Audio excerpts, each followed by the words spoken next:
Kenya and Tanzania. These names sound good together, right? Like best friends. They are neighbors, yes, but they are so much more. Their histories are tangled up, like beautiful, strong vines, growing side by side for centuries, sharing the same sun, the same rain. Their cultures, they breathe a similar air. Swahili, a language of unity. It flows between them like a river, connecting millions of hearts. Think of the Maasai people, warriors, proud and tall.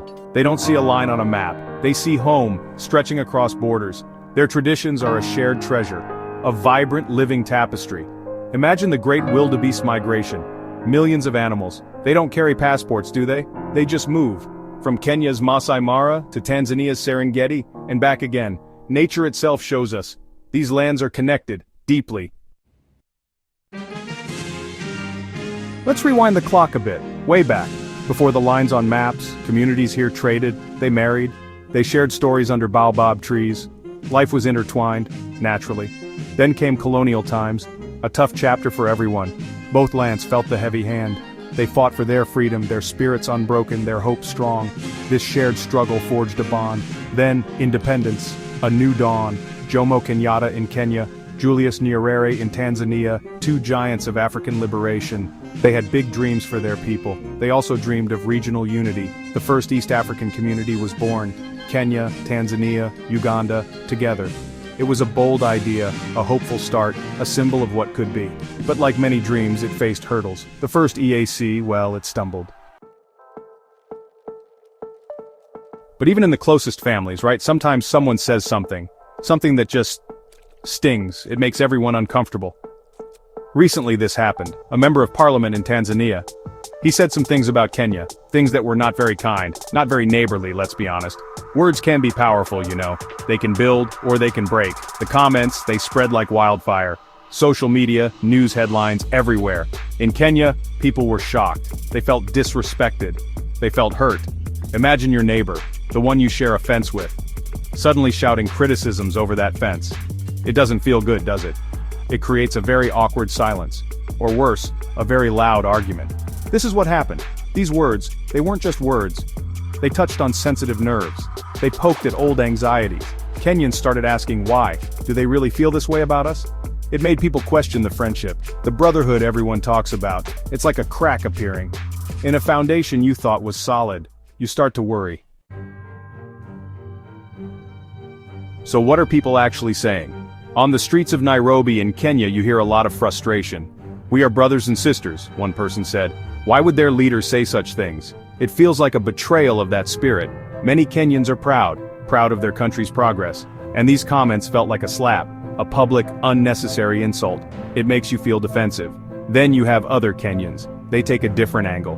Maybe there's a tiny grain of truth, some whisper, about some issues we need to fix. But the way it was said, that was wrong. It was not constructive at all. It's like you can accept criticism if it comes from a place of love.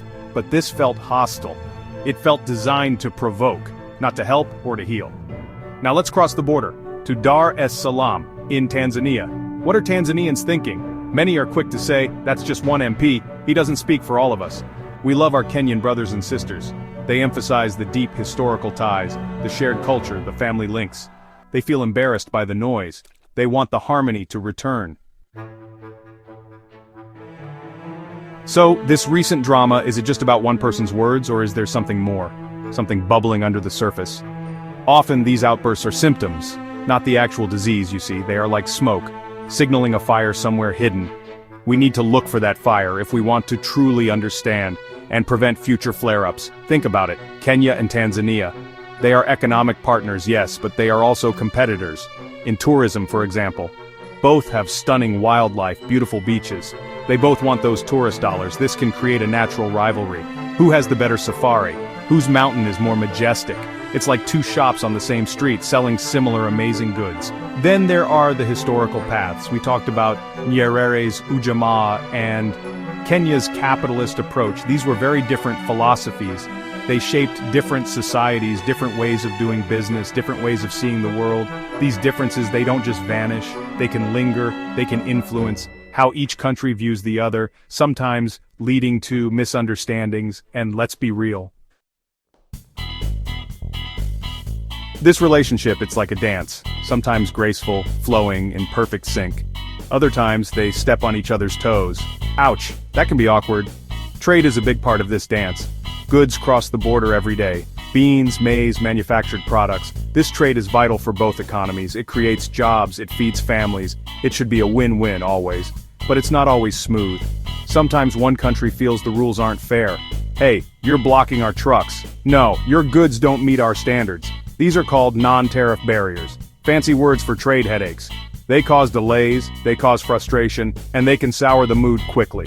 It takes a lot of talking, a lot of meetings, to iron out these wrinkles and keep the goods flowing. Competition, as we said, is natural. It can even be healthy. It can push both nations to innovate, to improve their services, to be better. But when competition turns unfriendly, when it becomes about putting the other down, that's when problems start. It moves from healthy rivalry to something more damaging, something that erodes trust.